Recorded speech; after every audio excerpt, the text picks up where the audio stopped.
İndi isə rəylərə baxaq. Təsəvvür edin ki, paylaşımı 401 insan bəyənib. Sonra 11 paylaşım var, 77.500 görüntülənmə. İndi rəylərə baxaq. 86 yorum var.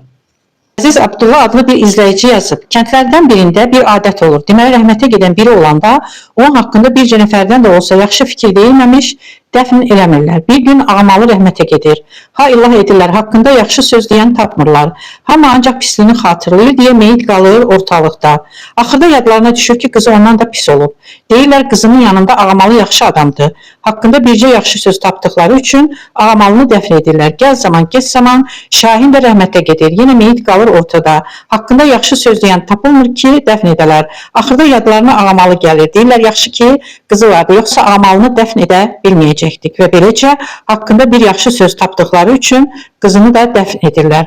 İndi elə adamlar var ki, rəhmətə gedəndə meyitləri qalacaq ortada. Maraqlı rəydir.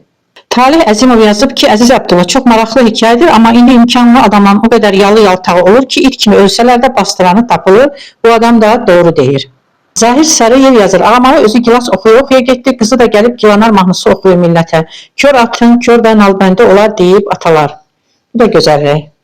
Ali Mustafalı yazır ki, Əziz Abdullah, Mirşahin də qəbərəndə mənə deyərsiniz, onun üzünə söyərəm dinməyəcək. Deyərsiniz, etika saxlayandı, cavab qaytarmadı, o bəhanəyə bastırarsınız. Seyid Baba yazır, Aziz Abdullah, bir gün qəbristanlıqda yanındakini göstərdim ki, bu da filankəsin qəbridir.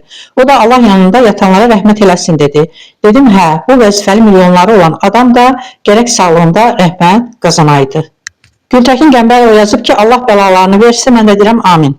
Burada bir Məhəmməd Məhərrəmov yazıb, Əziz Abdullah, sən ağlına gələni səy-səy danışma, nağıl danışma. Günay xanım hörmətli xanımdır. Atası rəhmətlik də yaxşı hörmətli kişi idi.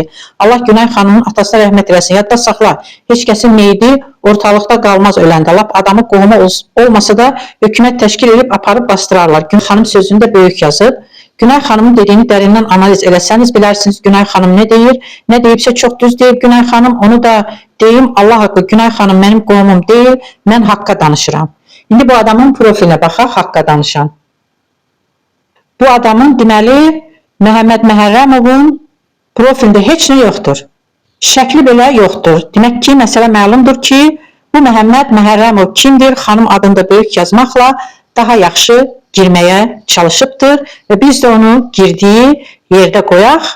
Sonraki rəyləri gələn dəfə oxuyarıq.